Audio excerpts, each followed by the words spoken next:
Hello, everybody. I'm the Shark Daymond John, and today we're talking business.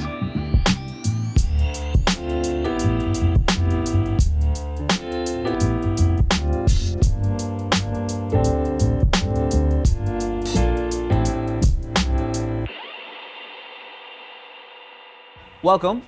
I'm the Shark Daymond John, and today I'm speaking to Francilia Wilkins of RF Wilkins Consultants. I am so impressed by what you've accomplished, and when you faced trials and tribulations and nobody wanted to hire you, you said, I don't need anybody to hire me, I'm gonna hire myself. So thank you for being here today, and why don't you tell us a little bit about your backstory? We are, first of all, a business development and management consulting firm, and we really help our clients to bring their most difficult projects to fruition. We do everything from compliance work to stakeholder engagement, developing diversity, inclusion, and equity initiatives. And our clients range from private firms like Google to agencies like the Port Authority of New York and New Jersey and the City of New Rochelle.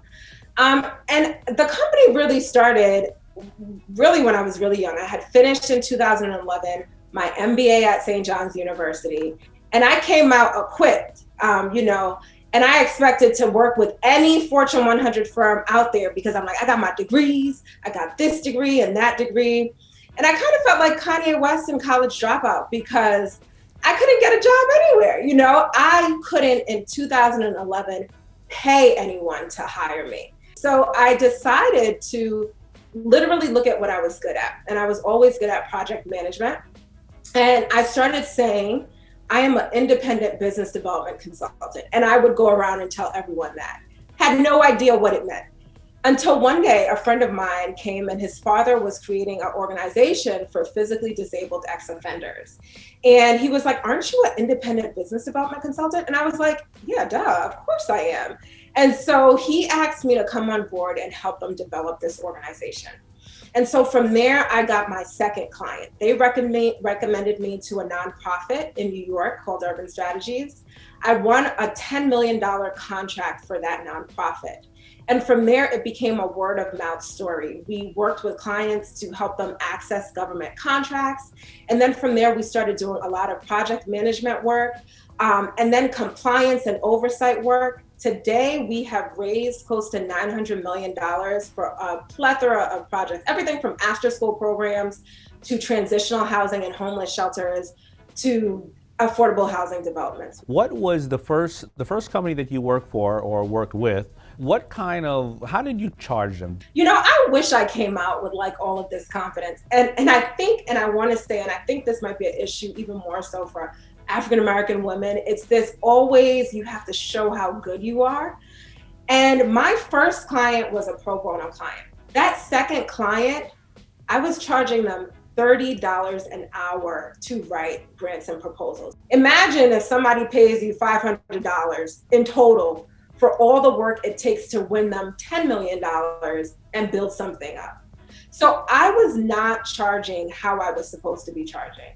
We had a client, organization, and these two guys, I loved working with them. They had a homeless shelter organization, but they were businessmen. And so I was charging them a very little money and had won them $100 million bid. And at that point, I finally realized, I need to charge more for these services. And so I remember I was so racked and just turned up thinking about like, what should I do? How should I tell them I'm going to charge more? And I'm increasing my prices.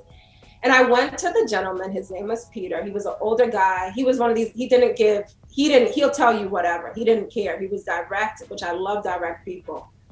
And I remember just being so nervous. And the other gentleman was so upset that I was raising my prices. He couldn't understand why and this and that. And Peter puts his hand up like this. And he's like, you know what? You finally understand your worth. He said, she finally understands her worth. And he just said that straight out to me.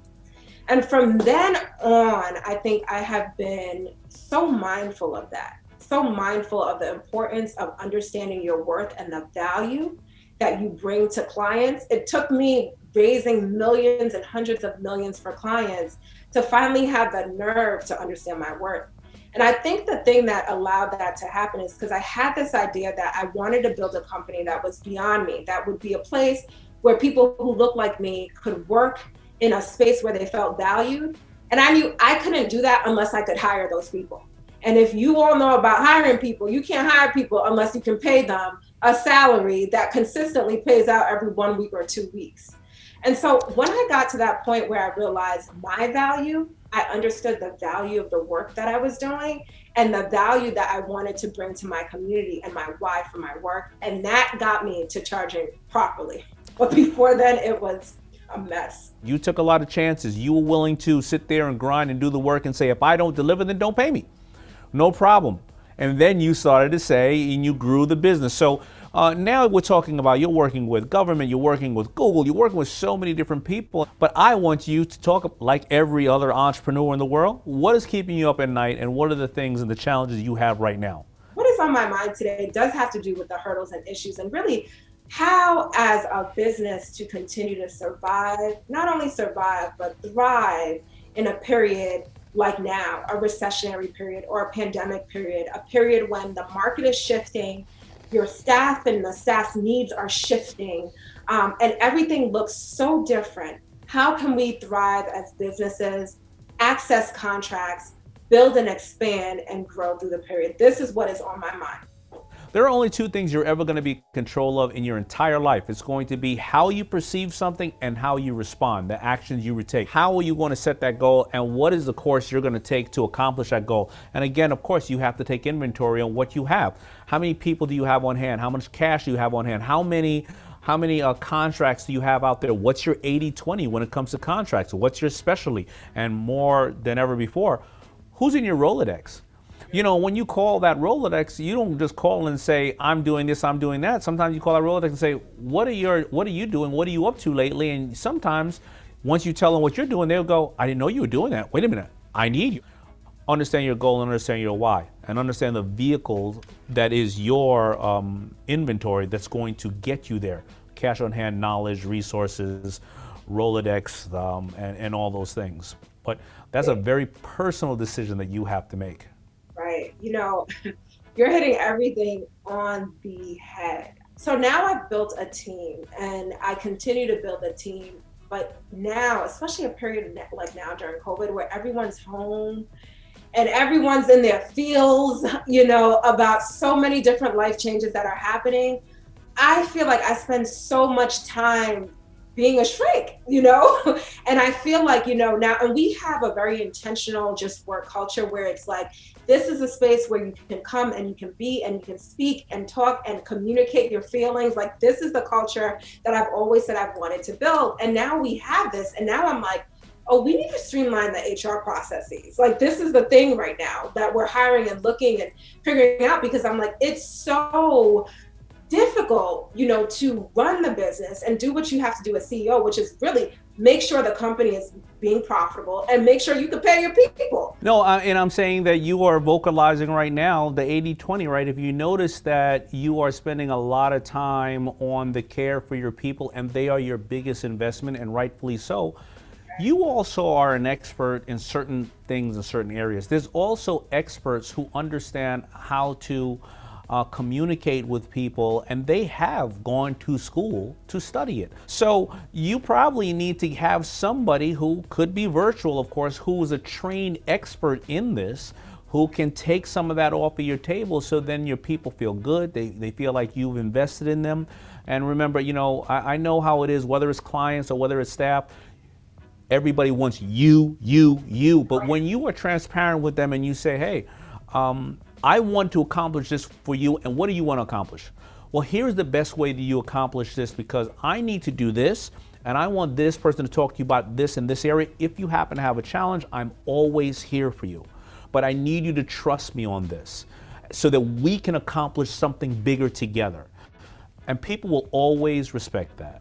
So, you know, that's something, an emotion that people go through business about, and we don't often talk about in business, but mental health for your employees, for your loved ones, and for everybody is extremely important. So this is no secret, and with the heightened, education of where we are challenged socially in this amazing country of ours, women of color have not had historically a lot of opportunity to run their businesses and be the CEOs. So what would you say people can do? And if you're either a woman right now watching, or you're somebody who is supporting this movement, what would you say are some things that people can do and think about? What would I advise? What would I say? The first thing is step out there.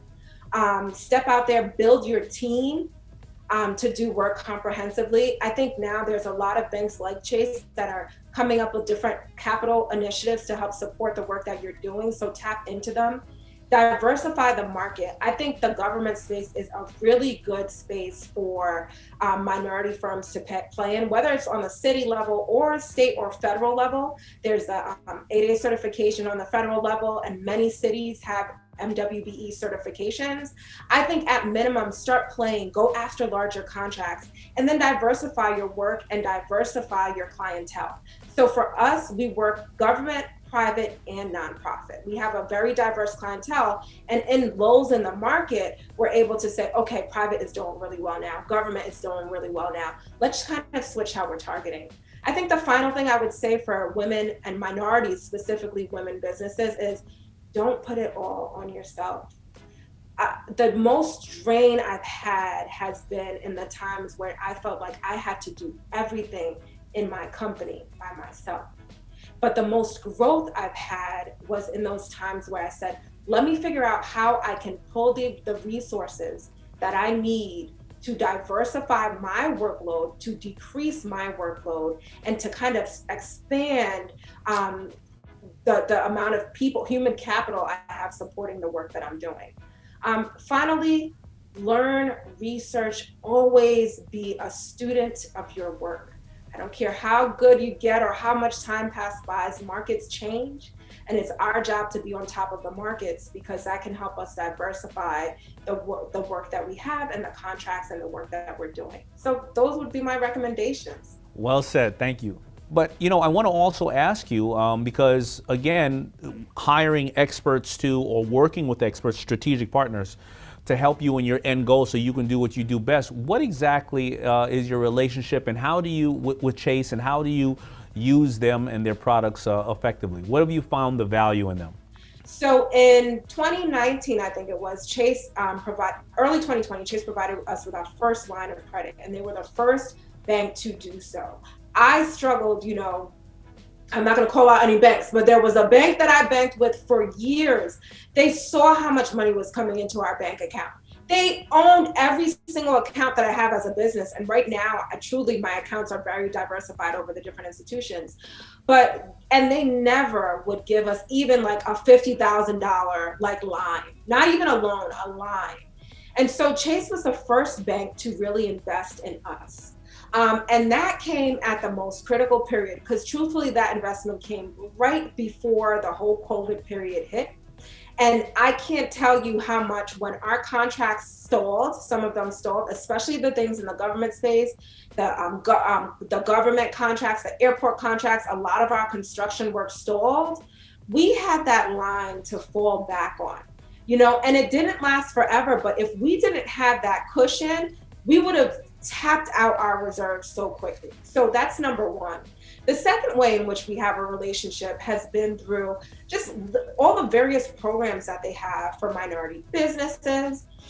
We have done a lot of just learning and training sessions, and I involved my staff, and just been pulling the resources that Chase is providing to the market for small businesses. And I think it continues to be an ever learning, ever educational process. Even after being in business for 10 years, I'm always learning. We're always diversifying. Well, I got to tell you, you are a rock star, Francilia, and so many things that people can learn from what you just said.